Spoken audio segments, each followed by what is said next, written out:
So we're here discussing, I guess, the Logan Chamber of Commerce. Yeah, let's talk business. So I might just get you to move your microphone just a little bit closer to you. Hello. That's better. Okay, so what is this segment all about and who's it for? Well, the Chamber's got a mission to be the voice of business in Logan. So part of that's sponsoring better business practices that help our local business to become more resilient, more competitive, and of course profitable.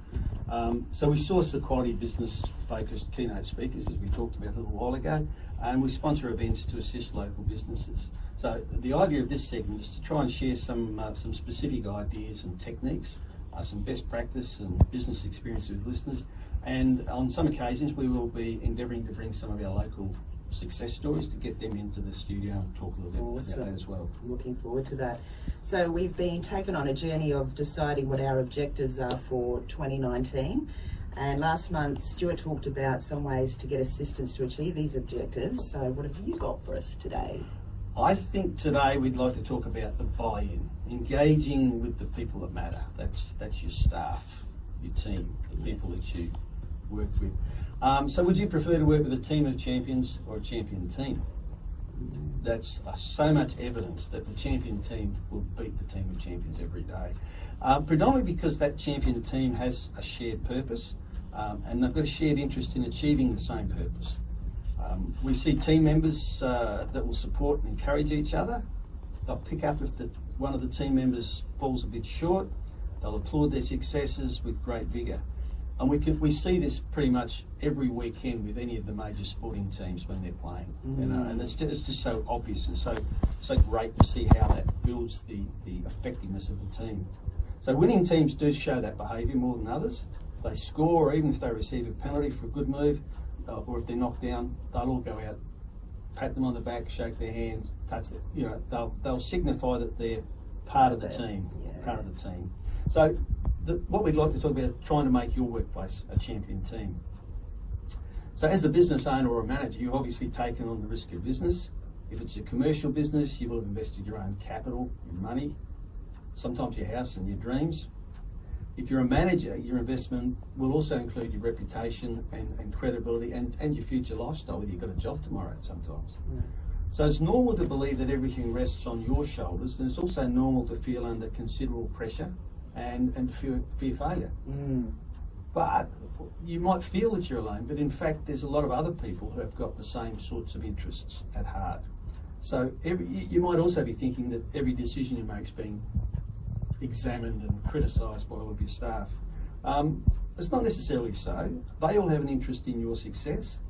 Even your suppliers, they need your custom to stay in business. Staff need the income you provide, and your friends and colleagues will of course be wishing you to be successful, because everyone likes to be associated with success, that winning team. Yeah. So there's obviously many more reasons than that, but you know, pretty much everyone that's around you wants you to win. Yeah. So that's really good. That's reassuring. It's good to know you're not alone. You're not alone. Yeah. Absolutely, absolutely. What about if all of these people wishing success in your business?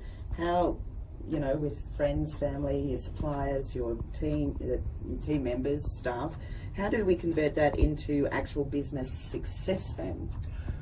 You've actually got to do something. That's a pretty much a basic thing, isn't it? So if you want to harness this energy, you've got to make sure you include the relevant people in the implementation, wherever it's possible, and in the decisions that relate to the objectives that they can influence. There's a scholar, a guy by the name of Victor Vroom, that's a V-R-O-O-M, it's quite a mouthful, who in the 1970s documented a process for decision making, and it was about group and individual decisions. The interesting thing about this is that he basically identified 8 fundamental questions to work out the best way to solve a problem. 5 of those involved specifically getting all of your subordinates, the people that are directly involved in making the decision. Right. So 1970s. So there's a lot of information about the model, and there's some rules. We don't need to worry about that too much. All I wanted to draw attention to here was the importance of getting people involved. It's got a lot of evidence. Right, well, it sounds a little bit academic, a little bit, I don't know, I'd have to hear a bit more about it, but if I wanted to find out more about it, how would I do that? Well, I can send some more information about the model, put some more information about the model on the Logan Chamber Facebook page. There will be a summary of our chat on the Logan Facebook page soon. I hope. There could even be a recorded version. There could even be a recorded version as we look to the left. Waving. And you know, you can certainly go off and do the research, but we don't want to bury everybody in the academia at the moment. It's more get involved with the people. You do need one essential element, or maybe perhaps two. There's a guy by the name of Stephen Covey, Dr. Stephen Covey, who's since passed away, who wrote the 7 Habits of Successful Businesses, and he referred to two really critical elements: honesty and trust. And we'll take honesty as a given. But if you're going to get your staff involved, two-way trust is the important thing. So many of the largest and most successful businesses do in fact share a lot of their business performance information with their employees. I think it's good to be transparent. It is. People don't necessarily, I believe, people don't necessarily want to run the business, but they do want to know what's happening that's going to impact upon them. If it's a public company, of course, you're constrained about what you can share, but even an unlisted company or a small business, it's a great opportunity to get that massive resource that you've got there, all focused going the same way. I can remember as a young apprentice, just a few decades, well, a year back, hearing one of the mine general managers, a very exalted role in those days, talk about the precarious state of the business. So it's not a new concept, it's been around for a long, long time. Okay, well, I think I've got it. We should share input and information about our business with our staff, finances, and some suppliers, yeah? Absolutely. You do need to be sensitive, because it's so easy just to say, I told them, they should know, but the reality is most people don't listen to everything that they hear. They've got more important things to be concerned about. So if you're going to share it, make sure it's understood. Bad information is far worse than no information, there's no doubt about that. Group and individual commentary, pretty important. I do know one manager, exceptional manager, he's well awarded. I think he's got about 600 staff across Queensland and Southeast Asia. And he actually keeps a record of how many times he gets to communicate with each of them. So he tries face-to-face communication.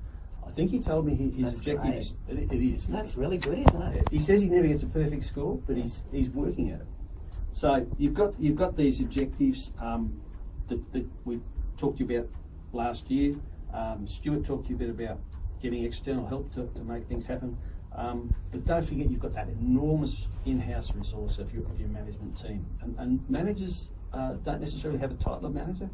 You know, every person in a business has a role of some management. Exactly. So it's important to get them on the same bus. And don't do it on one side. Sorry, I was going to say, all working towards the same goal. Absolutely. So they've got to know it, they've got to share it, they've got to believe it, and that sort of stuff. So don't do it on a once-off basis. Work out some key criteria for achieving your objectives. Ask your staff what they should be. Ask them how they can measure them. Get them to record them and share them. If you've got an intranet, use the technology, but you can do it with a whiteboard too. So just share the information that's important to your business. And one important thing, use it to focus on improving performance, not on individual failures or poor performing individuals. It should be about your business success. Now, so do you really think that this really makes a change? I can think of an example, I guess, that illustrates the effectiveness of sharing information.